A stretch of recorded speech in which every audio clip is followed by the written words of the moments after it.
how do we dismantle the religious roots of patriarchy. And I'm speaking of Christianity, but you certainly may be able to contribute how this impacts in your tradition as well, and I'm certainly interested in learning about that. So I want to go through this very, very quickly because many of you will know it or have heard of it, and I want to get quickly to through the whereas to the therefore. This is what we're going to do. The Genesis story. So there are two creation stories in the Hebrew Bible. The one in Genesis 2 talks about the creation of the earth creature, Ha-Adam, who becomes known as Adam, and the story goes that God creates this earth creature and puts him in this beautiful garden and says, here's this tree, the knowledge of good and evil, don't eat that fruit. So there's the setup there. And then Yahweh says it's not good for the earth creature to be alone, and so we have the creation of Eve. So we have Adam and Eve, and now comes the temptation, and here comes the talking snake who tells the woman, you're not going to die. You're not going to die if you eat the fruit of this tree. In fact, God knows that if you eat this fruit, your eyes are going to be opened, and you're going to know too much. And so go ahead and eat it. It'll be okay. So of course, Eve does that, and then she also gives some to the man. And then they realized they were naked and were ashamed, and so they made loincloths. So this is the beginning of clothing. Then we get the blame game. God confronts Adam, and Adam says, it was the woman. The woman made me do it. She gave me the fruit, and I ate it. Now, not cast any blame on Eve, too. She turns around and blames the snake. But what happens in religion is that Eve becomes the one who is the cause of all the bad stuff in the world. And so the curse of Eve is that God says to the woman, I'm going to greatly multiply your pains in childbirth, and your desire will be for your man, and he will rule over you. So, the aftermath. And here's a quote from the book of Sirach from the 2nd century before the Common Era. From a woman, sin had its beginning, and because of her, we all die.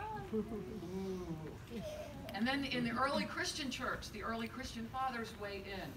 And I'm only going to read one. If you want to read these, you can take a screenshot or whatever. But here you have Tertullian, 2nd century. You are the devil's gateway. You are the unsealer of that tree. You are the first forsaker of the divine law. You're the one. Him who the devil was not brave enough to approach, you so lightly crushed the image of God, the man, Adam. It's all your fault. And then others say the same thing. And we have it in our scriptures, in the Christian scriptures. Wives, be subject to your husbands, as you are to the Lord. For this you have been called, because Christ also suffered for you. You should follow in his step. When he was abused, he did not return abuse. Wives, in the same way, accept the authority of your husband. So, quick question, or quick story. In my own ministry, in my first congregation, had a woman who came to me to tell about being in domestic abuse, victim of domestic abuse. Her husband was physically beating her, and her sister was coming into town from somewhere to be supportive of her sister. And the member of my congregation said, but she does not want me to talk to you, to my pastor. Now, this sister didn't know me, didn't know that I was a female pastor, didn't know me at all. But I really didn't blame her for not trusting me, because many, many, many Christian pastors have told women, domestic violence victims, to go back to their husbands for that reason. Be quiet. 1 Corinthians, good old St. Paul. Women should be silent in the churches, for they are not permitted to speak, but should be subordinate.